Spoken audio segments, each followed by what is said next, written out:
Bonjour, bonjour. Alors, bon déjà aujourd'hui j'ai la voix cassée. J'enlève ma petite fenêtre et me voici face à vous dans cette position fétale et qui m'est si confortable. Euh, alors aujourd'hui, je pense que je vais adopter le même format que la première vidéo que j'ai faite, qui avait duré genre 19 minutes je crois, quelque chose comme ça, dans laquelle je divaguais un petit peu sur quelques sujets divers. Et je pense qu'aujourd'hui je vais faire exactement la même chose. Parce que, en fait, il m'est arrivé un truc qui m'a donné vraiment envie de m'exprimer et de parler de quelque chose qui, je trouve, est abordé d'une manière qui est totalement irrespectueuse de l'individu. Euh, et quand je parle de ça, je parle de, en fait, toi, qui est derrière l'écran potentiellement.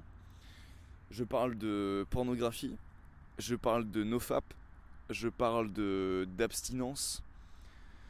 Euh, En fait, tout ce qui permet de combattre la pornographie, enfin, pour combattre l'usage de la pornographie par chacun de nous.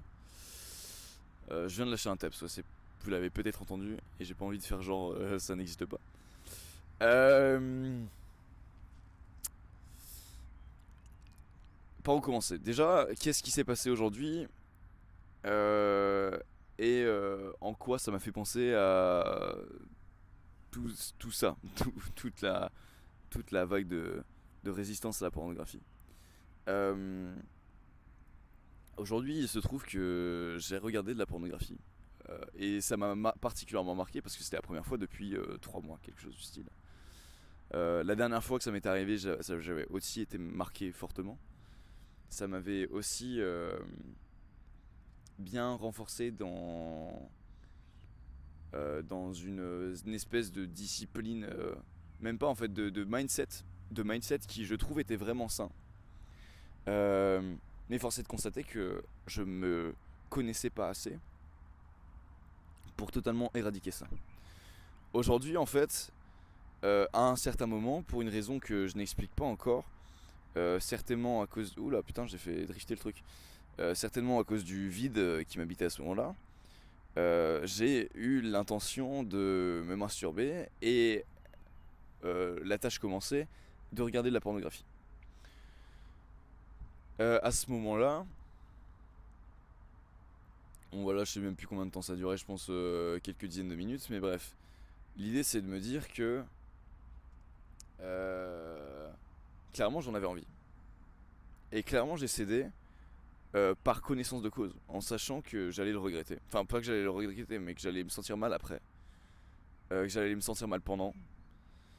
Mais aussi sachant que je pense que c'était une expérience à vivre, parce que c'était une expérience qui se présentait à moi, et dont j'avais envie en fait. J'avais mortellement envie. Alors, c'est là que justement j'ai envie de tacler cette philosophie du nofap que je trouve pas très saine, si ce n'est que je la recommande pas du tout. Pour la simple et bonne raison que ça n'éradique pas du tout le problème. Euh, le problème, je trouve, dans une addiction, j'ai aucune raison de dire ça. Enfin, j'ai rien qui atteste de mes compétences de psy, hein. Mais je tiens quand même à donner mon opinion. Je pense que le problème dans une addiction n'est pas la substance addictive, mais bien la cause pour laquelle on devient addict. Ici donc, le problème dans la pornographie n'est pas le contenu en lui-même, mais la raison pour laquelle on le regarde. Euh, et j'en veux cette preuve. Euh, Il y a des gens qui regardent, enfin, qui ont déjà regardé de la pornographie et qui sont pas du tout tombés addicts. Il y a des gens que ça va pas l'intéresser. Enfin voilà, j'ai pas mal de potes qui ont déjà vu de la pornographie, qui savent à quoi ça ressemble, mais qui s'en battent la race. Ce que je veux dire, c'est que si on est addict à la pornographie, c'est parce qu'il y a une raison. C'est parce qu'il y a une propension à ça. c'est parce qu'il y a quelque chose qui fait qu'en particulier, cette chose-là, on est sensible à cette chose-là en particulier. Euh, et je pense que justement, malgré que le contenu disparaisse, malgré que la substance addictive disparaisse, le problème subsiste. Alors certes, lorsque c'est quelque chose de dangereux, genre par exemple l'alcool. L'alcool, si on n'arrive pas à attaquer la racine, ok, on peut prendre une cure de désintox, arrêter, c'est déjà pas mal. C'est déjà vraiment très très bien d'arrêter l'alcool si on a été alcoolique. Cool. Et en vrai, c'est quand même pas mal d'avoir arrêté la pornographie si on a été addict à la pornographie. Si c'est, même si c'est grâce à de la discipline personnelle, même si c'est par restriction, même si on en a mortellement envie et que on se convainc de pas le faire, c'est déjà mieux que de retomber dans l'addiction. Ce que je veux dire, c'est que ici, en prenant pleine conscience de la gravité de ce que je fais, en prenant pleine conscience surtout des raisons pour lesquelles je l'ai fait,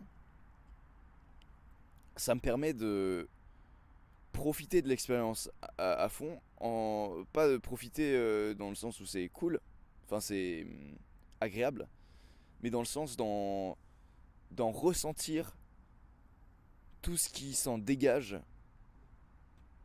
au mieux pour en tirer des leçons d'autant plus fortes, d'autant plus marquantes. Ici, le fait d'avoir regardé de la pornographie, ça m'a invité très fortement à réfléchir aux raisons pour lesquelles je le faisais. Euh, Regarder de la pornographie, ça m'aide personnellement à combler un vide. Un vide qui peut être affectif, qui peut être euh, d'estime de soi en fait. Enfin là, la, la particularité de la pornographie, c'est que c'est extrêmement narcissique.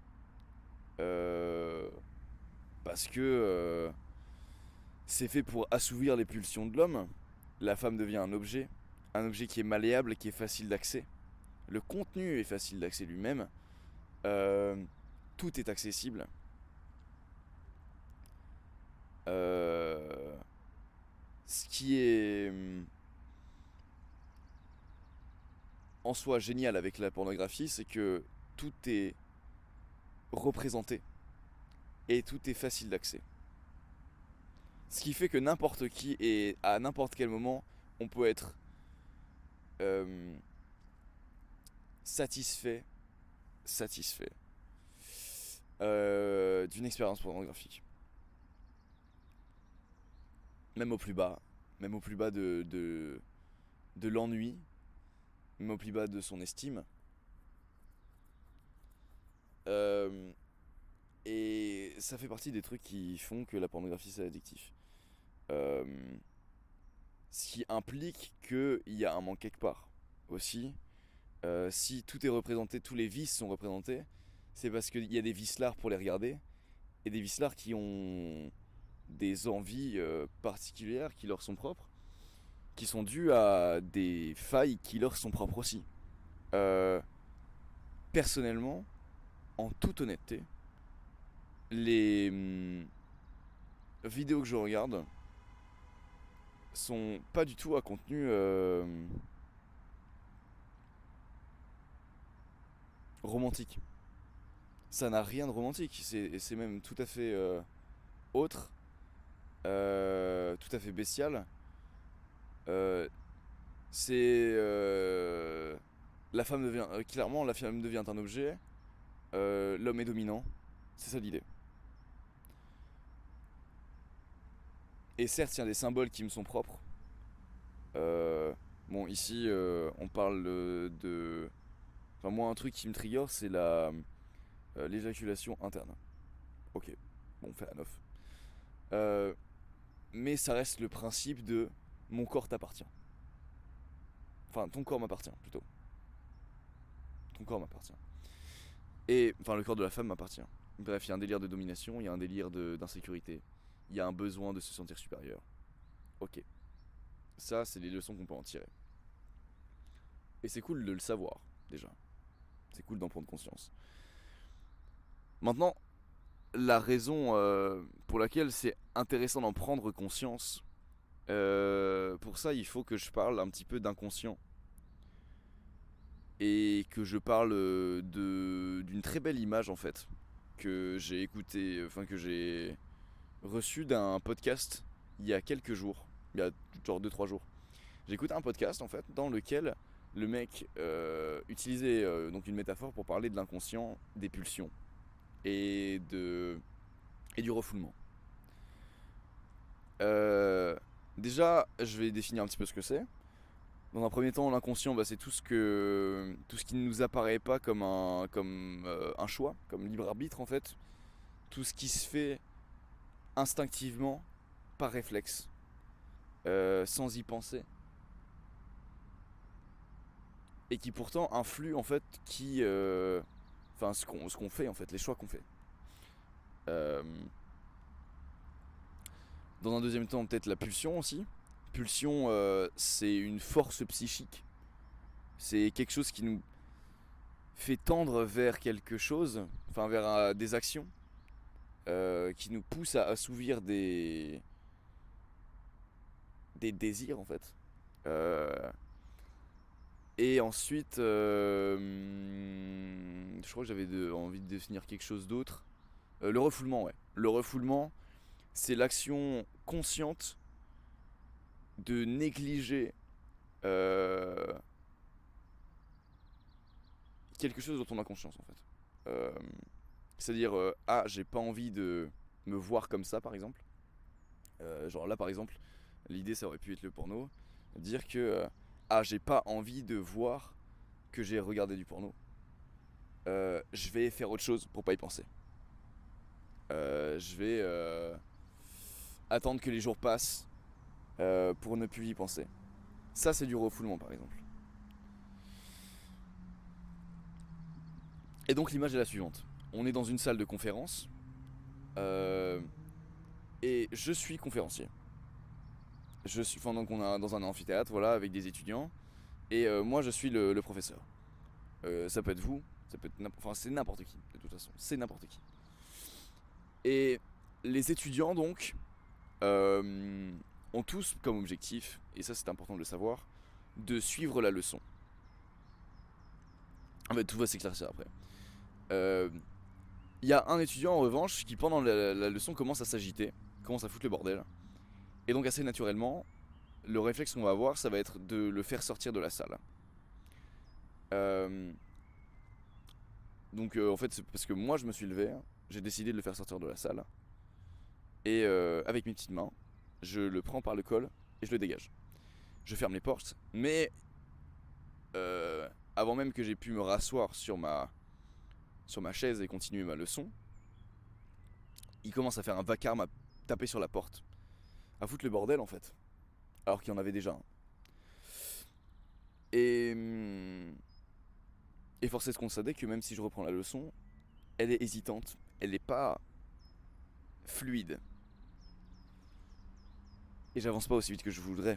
J'avance pas aussi bien que je voudrais, je rentre pas autant dans le détail. La leçon n'est pas aussi bien donnée que ça aurait pu. Il est même un moment où, sans que je le remarque, cette personne, euh, empruntant un déguisement, puisse rentrer dans la salle avec ma permission et commence à foutre le bordel. J'avais pas remarqué que c'était la même personne, mais au final, elle fout bien le bordel, juste pas sous la même forme. Et on en revient au même problème. Je la dégage. Ou alors j'accepte parce que peut-être elle fait moins de vacarme. Mais elle est toujours. Enfin voilà, elle fout toujours le bordel. Euh, Et donc là, on se dit qu'il y a potentiellement une deuxième option de considérer que la personne, en effet, veut, comme toutes les autres, que la leçon se passe bien. Alors on lui dit, bon, tu rentres, tu fous ton bordel, pas de soucis. Mais une fois que c'est fait, on reprend la leçon et on trace quoi. Et donc le mec fout son bordel, il est content, il se concentre et on avance. Et donc ça c'est une très belle métaphore je trouve. Parce que si peut-être vous êtes déjà familier avec le concept, vous aurez compris que l'amphithéâtre c'est la conscience, que le conférencier c'est le moi. Si jamais vous savez pas ce que c'est le moi, en fait c'est l'instance de notre psychisme qui décide. C'est le jugement. Euh, les personnages, les étudiants, ce sont les pulsions. Enfin, en tout cas, leur âme, on va dire. Ce qui les fait bouger, c'est les pulsions. Leur apparence, c'est les désirs. Dans ce sens que euh, lorsque le personnage qui dérange revient dans la salle, il est déguisé sous une autre forme. C'est un autre désir qu'il prend et qui ne va pas vraiment satisfaire le personnage en lui-même, enfin le personnage, puisque il n'est pas lui-même au final. Il n'est pas, il est pas au naturel et il va pas l'impression de s'être vraiment exprimé. C'est pareil avec les pulsions. Si elles sont pas réellement acceptées, réellement réalisées, euh, si elles sont pas, putain, je me suis perdu dans mon truc. Bah en fait, on va pas être satisfait quoi. La pulsion va pas être satisfaite. Là où on fait gravement erreur, je trouve, c'est de croire que nos pulsions sont impures en fait. Si jamais, enfin la notion de pulsion, déjà on n'arrive pas vraiment à faire la différence entre pulsion et désir. Une pulsion c'est une force psychique, c'est quelque chose qui va nous pousser à aller chercher un certain sentiment, une certaine émotion. Par exemple on va parler de pulsion sexuelle, on va parler de pulsion romantique. Euh, et ça se traduit de manière consciente par un désir que nous on peut voir, que le conférencier peut voir, celle de l'apparence qu'a pris la pulsion. Putain, ça c'est un moustique, c'est chiant. Euh, et il faut être capable de distinguer les pulsions des désirs. Les pulsions en elles-mêmes veulent tout notre bien-être. Et elles sont pas néfastes en elles-mêmes. C'est ça qu'on ne contrôle pas. C'est les pulsions qu'on ne contrôle pas, c'est les pulsions qui sont là peu importe. Après ce qui change c'est les désirs en fait. La manière dont est déguisée la pulsion, le costume qu'elle revêt, la tenue qu'elle a, c'est ça ce qui va définir ce qu'on va faire ou pas et ce qui va satisfaire ou non la pulsion. C'est-à-dire que ici par exemple dans le cadre de la pornographie, clairement le désir de pornographie ne satisfait pas le besoin soit sexuel, soit romantique, soit d'estime de soi, enfin voilà, soit narcissique donc. Euh, Clairement ça le satisfait pas. C'est une tenue qui écarte la pulsion de sa direction première et d'une satisfaction certaine et complète. Et, et je pense qu'il faut en prendre conscience et c'est justement pour ça, l'idée, si on en revient à la pornographie, c'est de se dire la raison pour laquelle je regarde de la pornographie va m'apparaître si jamais je déchiffre tout ce qui fait que l'expérience de la pornographie elle-même est insatisfaisante, tout ce qui fait que l'expérience de la pornographie elle-même est justifiée aussi, justifiée par un désir qui lui-même est provoqué par une pulsion, et de comprendre que tout ça au final c'est pour notre bien, ça va à l'encontre en fait de la discipline personnelle que prône la philosophie du nofap. Chez les mecs qui font le nofap, qui font bah déjà par exemple le No Nut November, c'est de la discipline personnelle et ça n'a rien à voir avec un développement personnel. C'est pas parce qu'il y a une illusion de force, une illusion de contrôle sur soi-même qu'on est dans l'acceptation, qu'on est dans l'humilité. Parce que l'humilité, ce serait justement de se dire qu'on a des failles et qu'il est bien temps euh, d'aller les tacler en fait. d'aller leur mettre des petits chassés, d'aller comprendre comment elles fonctionnent, pourquoi elles sont là, comment on peut les résoudre. Et c'est pas en évitant le problème, en étant dans le refoulement, en disant non, non, moi j'ai pas de problème. Parce que tu vois, moi il y a un chiffre, genre là ça fait 1000 jours que j'ai pas regardé de porno, donc il y a pas de problème. Ça c'est du refoulement. Ça c'est un manque d'humilité. C'est un manque aussi de force mentale. C'est un manque de croyance en soi-même. Enfin de confiance en soi. Que de se dire que si jamais on retourne sur du porno, au final notre fille est foutue. Ça c'est ne pas croire en sa capacité à faire face aux défis. C'est ne pas croire en sa résilience. Ça veut pas dire qu'on n'est pas résilient. Ça veut dire que on se croit pas résilient.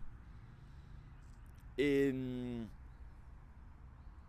justement, j'en fais la preuve. J'en suis la preuve vivante que il vaut mieux y aller à fond. Il vaut mieux céder. Parce que là, je viens de faire d'une expérience qui pourrait paraître carrément négative, quelque chose de très très positif. Je trouve, là je suis capable de formuler quelque chose d'intéressant, je trouve. En tout cas pour moi. À partir de... À partir d'un événement où j'ai cédé à la tentation. Et là, je viens de prononcer des mots qui vont vous rappeler la Bible. Et je me dis, bah attends, il y a un parallèle à faire. Euh, c'est vrai que ces derniers temps, j'ai été assez critique des croyances et des sagesses préfaites. Notamment sur YouTube. Hein. Sur YouTube, il y a justement tout un cadre de développement personnel en fait qui pense qu'en donnant des leçons, en donnant des manières de vivre, on peut apprendre aux gens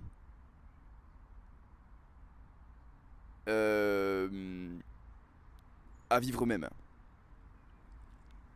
Le truc c'est que euh, comme tout comme, on va dire, tout comme une image ne remplacera jamais 1000 mots, une expérience ne remplacera jamais 1000 leçons. Je vais prendre une image un peu conne, mais un gosse, on lui dit de pas toucher au feu. Qu'est-ce qu'il va faire? Même s'il est obéissant, il y a bien un moment où il va avoir envie de toucher au feu. Et c'est en touchant au feu qu'il va se rendre compte que ah, ça brûle un peu, ça fait mal. Bah oui, mais il fallait essayer pour le savoir. Et c'est exactement ça. Ça suffit pas de faire confiance aux gens sages, aux gens qui savent de quoi ils parlent.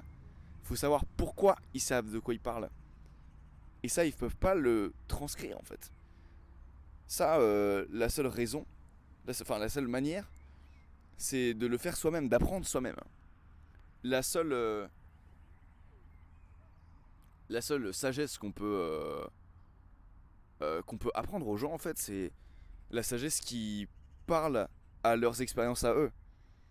Une manière de décoder une expérience qui nous touche profondément.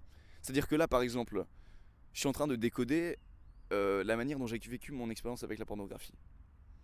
Peut-être que vous, ça vous touche. Peut-être que vous avez vécu la même chose. Peut-être que vous avez l'impression que c'est une manière de décoder qui vous parle.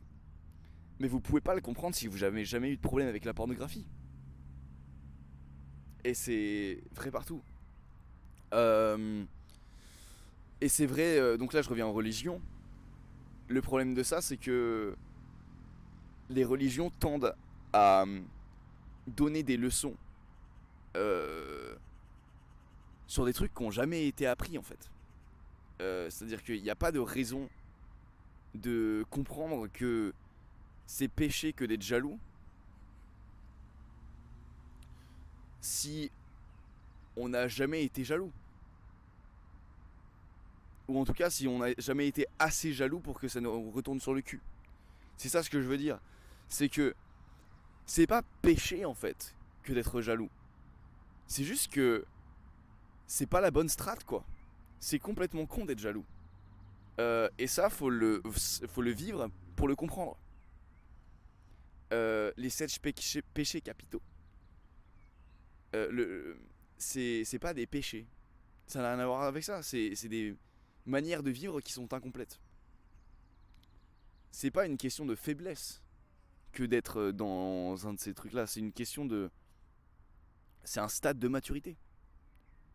Et c'est pas grave d'être à un stade de maturité inférieur ou alors différent de la personne à côté. C'est juste le chemin qu'on a à vivre chacun d'entre nous. Par rapport à nos différentes sensibilités, par rapport à nos différentes pulsions, bah, justement.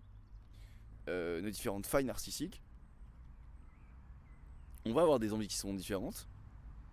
Et on a tout intérêt à céder, je trouve, pour comprendre.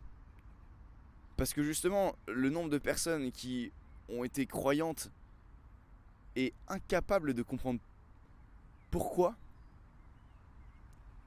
incapables de justifier leur comportement autre que parce que je suis chrétien. Genre, je suis chrétien, c'est synonyme d'être quelqu'un de saint. Ça n'a rien à voir. Suivre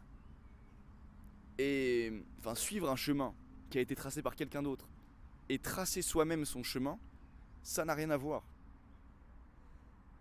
Et je pense que vous avez compris un petit peu mon propos, qui est que rien ne remplace l'expérience. Rien ne remplace l'humilité qui en découle. Et c'est grâce à l'humilité aussi qu'on est capable d'atteindre un certain degré d'authenticité. Authenticité qui nous permet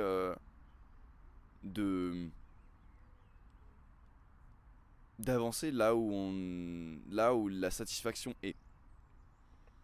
Et certes, cette conception-là de la vie ne fait sens que si on prend pour but la satisfaction et le bien-être, et pas du tout la serviabilité, l'agréabilité, la bonté, et toutes des valeurs morales qui résident, dont la teneur réside dans l'autre, par exemple. Ou alors, enfin voilà, il y a d'autres philosophies aussi. Mais si on vit pour soi, et si on vit pour son bien-être, alors la seule manière de le faire, c'est de vivre et de pas attendre que quelqu'un le fasse pour nous, par peur de le faire soi-même, par peur d'en mourir, ou par peur d'en être malheureux. Et il y a quelque chose de très intéressant à parler, à dire là-dessus, qui est la parole de Nietzsche en fait. Je connais pas du tout la citation originelle. Mais là, j'ai pas mon téléphone dessus, donc sur moi, donc j'ai pas de moyen de la retrouver. Même si là, il y a un PC, mais voilà, j'ai pas de 4G quoi. Nietzsche qui disait un truc du style deviens celui que tu as peur d'être. Qui est une phrase qui paraît complètement conne, parce que ça n'a rien de positif, ça a tout de paradoxal. Et je pense que justement il avait raison.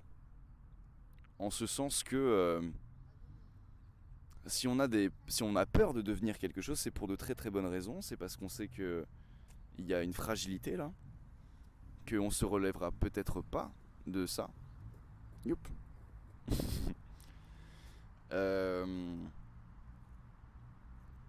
Et justement, c'est là le personnage déguisé, ou qui essaie de se déguiser, qui fout le bordel. On a peur de le laisser rentrer dans la salle parce qu'on a peur qu'il foute éternellement le bordel. Parce qu'on a peur de plus jamais pouvoir continuer la leçon. Mais la vérité, c'est que derrière ce déguisement se cache une âme, une belle âme, qui souhaite juste apprendre, qui souhaite juste que la leçon continue. Et il faut être capable de l'accepter, malgré ses différences. Malgré malgré le déguisement dégueulasse, objectivement dégueulasse qu'il a. Derrière se cache une belle intention. Et ce serait trop dommage de l'abandonner. Je trouve vraiment que ce serait trop dommage. Oh voilà un petit peu. Oh putain. De toute façon, moi je vais devoir me barrer. Je sais pas du tout combien de temps de vidéo là on est. J'espère que ça fait plus d'un minute. Je crois qu'il y a, il y a du bon contenu. On est à 30 minutes. Ah la dinguerie. Aïe aïe aïe. Ok. Donc moi, juste pour savoir, le petit programme là ce soir, c'est gala. Donc ça c'est plutôt stylé. Je vais être sapé comme un roi. Ça va être incroyable. Mais au-delà de ça, j'espère que ce que je vous ai dit vous parle, vous a parlé. Que ça vous permettra de réfléchir un petit peu. Pour ceux que ça intéresse, je vous invite vraiment à en fait rechercher Freud sur Spotify. Il y a je connais plus le nom exact du podcast. Euh, mais donc c'est un podcast très très long. Là je suis allongé en fait, c'est pour ça. C'est un podcast très très long. En tout cas une série de podcasts qui est ultra intéressant. Je pense que je vais juste aller chercher dans la description. Enfin je vais le mettre dans la description le lien. C'est un podcast qui est extrêmement intéressant.